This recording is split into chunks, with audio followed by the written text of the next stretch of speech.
J'étais ingénieur et ma carrière était bien lancée. 12 ans après mon AVC, en 2018, le compteur Linky m'a permis de comprendre qu'en fait c'était les champs électromagnétiques. Moi je ne savais pas qu'il y avait le Linky et j'ai fait une nuit blanche, insomnie totale, la première nuit de mon séjour dans ce bâtiment équipé de Linky. Jusqu'à 2018, j'avais cette connaissance des effets potentiels des champs électromagnétiques, mais je voulais absolument pas admettre que moi je puisse avoir des soucis de santé. Bienvenue sur Nexus. Cet entretien que nous venons de réaliser dans le département du Lot est saisissant. Saisissant car il jette le trouble sur les études et analyses qui prétendent que, parce qu'elles sont invisibles, les ondes, quelles qu'elles soient, n'ont aucun impact sur la santé humaine. Vous allez l'entendre, cet ancien ingénieur nous rapporte des faits, c'est son histoire. Bon visionnage. Anthony Brun-Maestroni, bonjour. Si vous avez accepté de répondre au magazine Nexus, et je vous en remercie beaucoup Anthony, c'est pour nous alerter sur les dangers des ondes dont vous dites que vous avez été la victime. Vous avez 32 ans, vous avez travaillé comme ingénieur dans l'industrie automobile et vous avez dû tout quitter. Anthony, que s'est-il passé ? Au début, moi, j'étais ingénieur et ma carrière était bien lancée, mais j'avais des soucis de santé parce que j'ai fait un AVC quand j'avais 16 ans, un AVC de type hémorragique, et je pensais que j'avais des conséquences, des séquelles de cet AVC qui me suivaient, et j'allais pas très bien, sauf que 12 ans après mon AVC, en 2018, le compteur Linky m'a permis de comprendre qu'en fait c'était les champs électromagnétiques qui... Comment ça ? Du coup, j'ai eu 2 expériences en 2018 à 2 mois d'intervalle où je me suis retrouvé à dormir dans un bâtiment équipé par le compteur Linky sans que j'en sois au courant, informé. Donc, c'est pas un effet nocebo comme on pourrait me l'envoyer comme argument. Moi, je ne savais pas qu'il y avait le Linky et j'ai fait une nuit blanche, insomnie totale, la première nuit de mon séjour dans ce bâtiment équipé de Linky. Et j'ai appris après coup qu'il y avait un Linky dans le bâtiment, et en quittant le bâtiment, j'ai retrouvé le sommeil.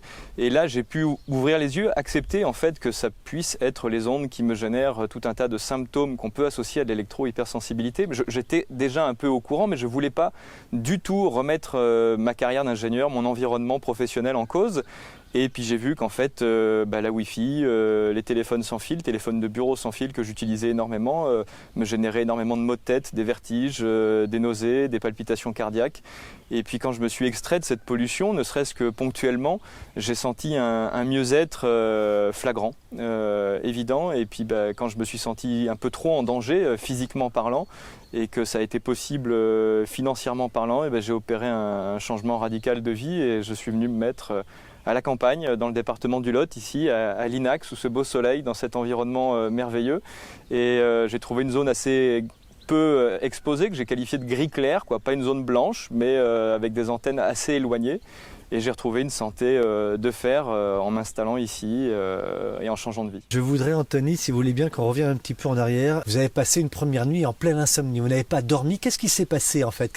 Est-ce que vous avez entendu quelque chose ? Est-ce que vous avez senti quelque chose ? Non, rien. Il n'y a pas de lumière, pas de bruit. Je ressens rien du tout. Par contre, nerveusement parlant, alors que je n'y étais pas du tout habitué, moi j'étais pas du tout sujet aux insomnies, j'ai été dans l'incapacité de trouver le sommeil. J'ai tourné, viré, vraiment nerveusement, j'étais aujourd'hui, j'aurais tendance à dire chargé électriquement, incapable de trouver le sommeil. Et puis après cette première nuit d'insomnie, parce que la première expérience c'était sur une exposition d'1 semaine dans un gîte où j'ai passé une semaine de vacances. Après la première nuit, j'étais tellement fatigué que la deuxième nuit, j'ai trouvé le sommeil.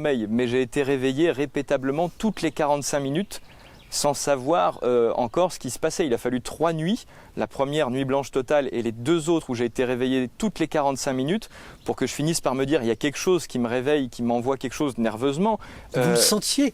Je sentais que j'étais dans l'incapacité de rester apaisé. Je me réveillais nerveux, comme énervé, puis je regardais l'heure pour vérifier quelle heure il était, et j'étais tellement fatigué que je me rendormais. Et puis j'étais à nouveau réveillé et je regardais l'heure, et toutes les 45 minutes j'étais répétablement réveillé. Alors au bout de 2 nuits à être réveillé toutes les 45 minutes, je me suis dit il y a quelque chose qui n'est pas, je sais pas, c'est pas la lune, c'est pas les astres. Et à l'époque, j'ai pensé à un répéteur Wi-Fi parce que dans les gîtes, il y a souvent ce genre d'accessoires. J'ai cherché, j'en ai pas trouvé, mais j'ai trouvé le petit boîtier vert qui clignotait derrière un rideau subtilement caché. J'ignorais qu'il était là. Et puis je ne pouvais pas le débrancher, hein. Il n'y avait pas de disjoncteur, c'était un tout petit gîte, il faisait très chaud, j'avais besoin du frigo qui reste allumé, donc j'ai gardé cette électricité polluée, cette électricité sale. Mais à ce moment-là, Anthony, vous n'aviez aucune connaissance, vous parlez de ce compteur vert que vous découvrez, parce que vous commencez à faire des recherches à ce moment-là. J'avais déjà eu connaissance des effets des champs électromagnétiques du fait d'un ouvrage que j'avais lu en 2012, mais jusqu'à 2018, j'avais cette connaissance des effets potentiels des champs électromagnétiques, mais je voulais absolument pas admettre que moi, je puisse avoir des soucis de santé à cause des champs électromagnétiques. Et il a fallu ces insomnies-là sur le Linky pour que je m'en rende compte et que je me dise, tiens, peut-être que... Puis quand j'ai vu le boîtier vert, j'ai compris, j'avais déjà lu des témoignages. Mais voilà, j'étais pas arrivé en me disant il y a un compteur Linky donc je vais mal dormir, je dors mal, j'en déduis que c'est le compteur Linky, j'ai d'abord mal dormi. Et quand j'ai cherché à comprendre, la seule chose que j'ai trouvée c'était le Linky. Puis 2 mois plus tard, cette expérience s'est répétée à un autre endroit où je ne savais pas qu'il y avait le Linky et où effectivement j'ai à nouveau fait une insomnie, une nuit blanche totale. Et quand j'ai appris le lendemain qu'il y avait le compteur Linky, j'ai compris quoi. En quittant le lieu, j'ai retrouvé le sommeil sans problème. Est-ce que ça vous a incité après à faire d'autres recherches? Énormément. J'ai été beaucoup sur le site de Robin des Toits qui fait beaucoup de publications sur ce qui existe, sur ce qui a été montré scientifiquement. J'ai pu découvrir le rapport Bioinitiative qui est un gros rapport de synthèse scientifique et ça m'a permis de comprendre qu'en fait, contrairement à ce qui est répété sans cesse, qu'on ne sait pas démontrer que les champs électromagnétiques artificiels génèrent des pathologies, ça c'est la version qui est communément admise, qui nous vient d'un rapport de l'OMS. En fait, ça fait déjà 50 ans qu'on sait que ça fait du mal depuis les ondes radar et les premières pathologies qui en découlent. Et la littérature scientifique est déjà assez fournie, mais il y a une chape de plomb, on ne veut pas savoir. Donc moi j'ai creusé, j'ai cherché, et puis quand j'ai été finalement convaincu que moi c'était ça mon problème, je m'en suis extrait et j'ai solutionné mes problèmes de santé. Avant cet entretien, vous nous parliez par exemple d'Edison, de Marconi. Qu'est-ce que vous pourriez nous dire par rapport à eux justement? C'est des chercheurs qui ont beaucoup travaillé sur des technologies d'électricité ou de télécommunication. Edison, c'était le courant électrique, continu puis alternatif avec les travaux de Nikola Tesla. Marconi, c'est un peu le père de la radio communication, des ondes radio.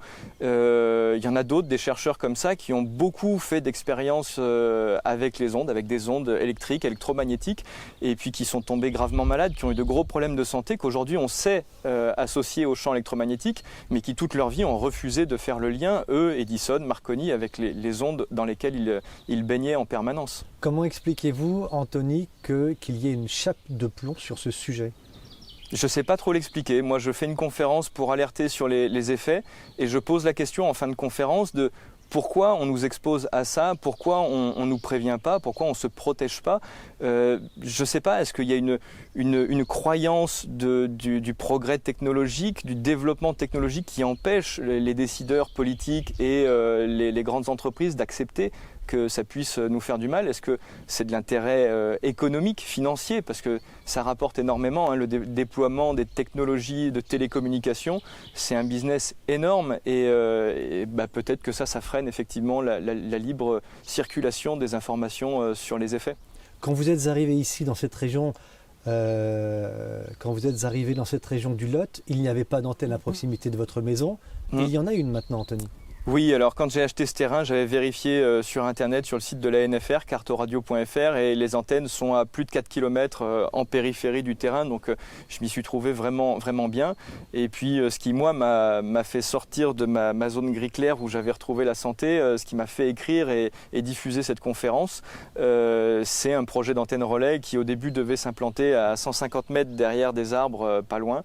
Et puis finalement, cette antenne, depuis 1 mois et demi, elle est debout à 800 mètres de l'autre côté. Moi, je suis plutôt encaissé. Elle n'est pas encore allumée, ou en tout cas pas pleinement allumée, parce qu'en termes de rayonnement ici, je reçois rien du tout pour le moment. Mais il y a cette antenne 3G, 4G qui est debout et qui est en train de pousser et qui nous met en danger, hein, je ne sais pas ce que sera notre avenir ici. Clairement, ça vous inquiète? Je suis pas hyper inquiet, je suis pas dans la peur, parce que pour moi la peur c'est une émotion qui vient d'une incertitude, qui vient d'une ignorance On a peur de l'inconnu, on ne sait pas. Moi, je sais ce que ça fait. J'ai déjà éprouvé dans ma chair ce que ça faisait.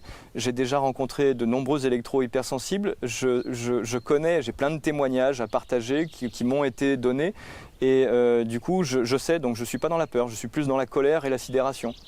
J'ai fait ici à l'INAC le plus possible de pédagogie pour essayer d'informer le conseil municipal, les habitants. Et je suis sidéré de voir que malgré quelqu'un qui essaye de transmettre des informations, on continue à vouloir l'égalité d'accès au réseau de télécommunications. On est dans un déni? On est dans oui. Quoi? Oui, il y a un déni et puis il y a une volonté. On est à la campagne, on est vraiment en milieu ultra rural. Moi, je trouve cet endroit merveilleux. Malheureusement, je trouve que les gens qui sont nés ici, qui n'ont connu que ici, se sentent un peu en retard en fait par rapport au reste du développement sur le territoire national. Et il y a comme une jalousie, comme une envie d'égaler en termes d'équipement. Mais à ce compte-là, on n'a qu'à se mettre un aéroport, un tramway, ce qui n'aurait aucun sens. Hein. On joue sur l'évolution du progrès en fait. Oui, tout à fait. Vous êtes dans une région où il n'y a rien, on va vous installer tout ce qu'il faut. On joue là-dessus, vous pensez? Ah oui, bien sûr. Et ça séduit la population. Une partie de la population. Il y a une partie de la population qui est venue ici comme nous pour trouver cet environnement bucolique et préservé. Et puis il y a une partie de la population, soit native du lieu, soit qui est arrivée ici, qui aimerait être ici, mais avoir tous les avantages de la ville. Anthony, quand vous avez été assez vite finalement frappé par tous ces problèmes, votre AVC, tous les problèmes dont vous avez été la victime ensuite, comment votre famille, votre voisinage, vos amis, vos frères, parents, sœurs ont vécu cela? Mon épouse m'a soutenu tout de suite et elle s'est renseignée aussi comme moi et elle a vraiment accepté aussi mon problème de santé qui était l'électro-hypersensibilité, qu'il est toujours. Et c'est ensemble qu'on a décidé de tout quitter, notre confort matériel, ma situation d'ingénieur dans l'industrie automobile pour venir à la campagne. On a vécu 1 an et demi en caravane pour construire une maison qu'on a construit de nos mains, nous-mêmes. C'est un vrai projet familial. Après, le reste de la famille n'a pas forcément trop compris parce qu'encore une fois, il y a ce déni des effets des champs électromagnétiques, il y a ce refus d'accepter un changement de situation parce que j'avais une belle situation, que c'est difficile à admettre. J'étais responsable qualité d'une entreprise, j'étais en train de réussir d'une certaine manière. Socialement, oui. Oui, socialement, oui, bien sûr, économiquement, tout. Les amis, il y a ceux qui n'ont pas trop compris non plus, puis qui n'ont pas cherché à comprendre, il y a ceux qui ont compris tout de suite. Mais bon, j'ai beau être sur mon chantier, expliquer aux gens quand vous venez à la maison, vous éteignez votre téléphone. C'est très difficile aujourd'hui d'avoir ce réflexe-là, par respect pour quelqu'un qui en souffre, d'arriver et de mettre son téléphone à l'arrêt, de le neutraliser. C'est très difficile. Après, j'ai fait cette conférence moi pour alerter et je suis content parce que le format est plutôt réussi. J'ai des copains qui pendant 2 ans sont venus m'aider sur le chantier sans couper leur téléphone et puis ils ont vu la conférence et ils se sont mis à couper leur téléphone même chez eux en fait pour eux-mêmes sans être électro-hypersensibles. Vous faites référence, Anthony, à une conférence que vous avez donnée l'été dernier, je crois, c'est ça? Alors, sur toute l'année 2022, je l'ai jouée en plusieurs endroits de France. Je l'ai enregistrée à l'automne dernier et elle est sur Internet depuis fin janvier 2023. Elle s'appelle donc Cuisson lente thermostat 5G. Et voilà, j'essaye de balayer toute mon enquête personnelle pour comprendre à peu près tous les effets connus. Je ne peux pas faire un tour exhaustif, c'est pas possible. J'ai essayé de me limiter sur un format qui dure quand même 2 heures. Je ne peux pas tout aborder, c'est certain, mais j'essaye quand même de balayer un spectre assez large. Anthony, est-ce que les blessures que vous avez sur le front sont consécutives à mon AVC. Ouais, alors du coup, la marque que j'ai sur le front, c'est de la colle chirurgicale. En fait, moi, j'ai fait un AVC de type hémorragique. J'ai 3 vaisseaux sanguins qui se sont rompus quand j'avais 16 ans dans la boîte crânienne. Et ces vaisseaux-là qui se sont colmatés tout seuls, naturellement, comme quand on se coupe, comme ils étaient fragilisés, on m'a vivement incité à accepter une opération où on m'a mis 3 points de colle qui colmatent complètement, définitivement ces vaisseaux sanguins. Et puis comme j'avais une fragilité aussi sur le front qui risquait aussi de présenter une hémorragie interne, on a préféré opter pour une condamnation par de la colle chirurgicale qui fait cet effet un peu bosselé et rouge, c'est la colle qui est sous la peau.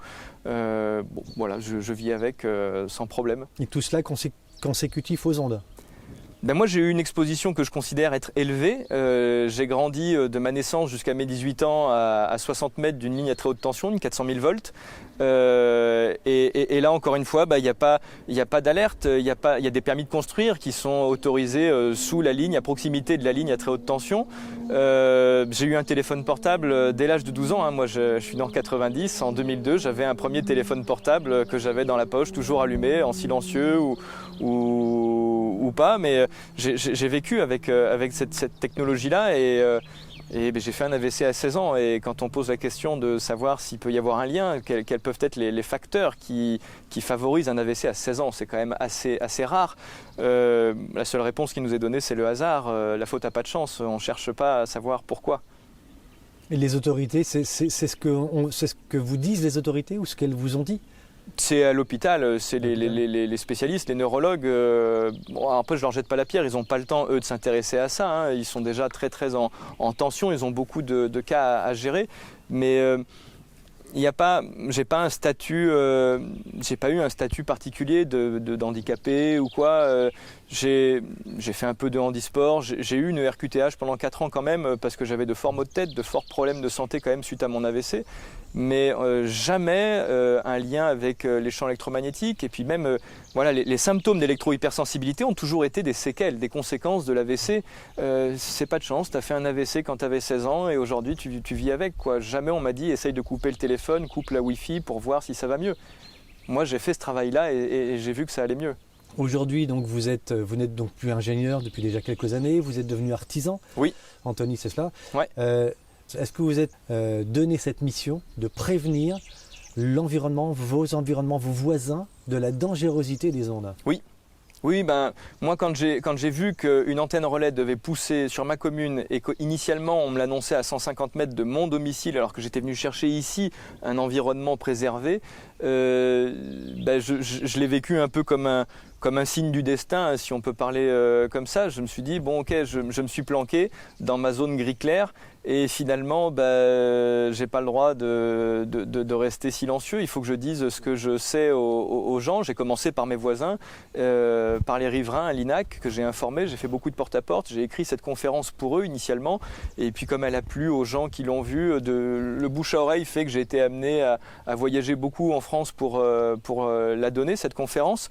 Et ouais, c'est pas une mission, je suis pas un chevalier de l'apocalypse qui veut donner toutes les révélations, je suis pas un lanceur d'alerte, mais voilà, je pense que j'ai peut-être ma modeste pierre à apporter à cet édifice pour qu'enfin on reconnaisse que oui, ça présente des risques. Qu'est-ce que vous auriez envie de dire aujourd'hui aux gens, aux personnes qui se posent des questions par rapport à ça, parce qu'on en parle quand même de plus en plus? Moi, ce que j'ai envie de dire, c'est qu'aujourd'hui, scientifiquement parlant, ce qu'on sait, c'est qu'on est tous électrosensibles. Tous nos corps fonctionnent avec de l'électricité. Le cœur est activé dans ses pulsations par un choc électrique. C'est pour ça qu'on fait des électrocardiogrammes. Le cerveau, on fait des électroencéphalogrammes. C'est des courants électriques. Le système nerveux fonctionne avec de l'électricité. Et donc notre électricité biologique, physiologique, est forcément impactée par l'électricité qu'on se crée, par les champs électromagnétiques qu'on se rajoute artificiellement dans notre environnement. Et donc aujourd'hui, les électro-hypersensibles comme moi ressentent à très court terme ce qui se passe dans le corps physique, ce que les autres ne ressentent pas. Mais ça ne veut pas dire que ça n'a pas d'impact pour les autres. En fait, je considère que les électro-hypersensibles qu'aujourd'hui l'ANSES évalue à 5% de la population nationale, je considère qu'on est le voyant rouge sur le tableau de bord et qu'on a un peu ce devoir-là, plutôt que de chercher une grotte ou une zone blanche préservée, on a ce devoir de dire aux gens, attention, ça fait mal, les cancers, les maladies cardiaques, les maladies neurodégénératives, les diabètes, l'infertilité de masse, c'est favorisé, c'est pas que les ondes, mais c'est favorisé grandement par les ondes et il serait temps de se protéger. En fait, il y a une hygiène électromagnétique que chacun peut mettre en œuvre déjà dans son habitat, qui est hyper importante, je pense, biologiquement parlant. Anthony, merci beaucoup de nous avoir répondu et de nous avoir accueillis chez vous. Merci beaucoup. Merci d'être venu chez moi. Merci à vous.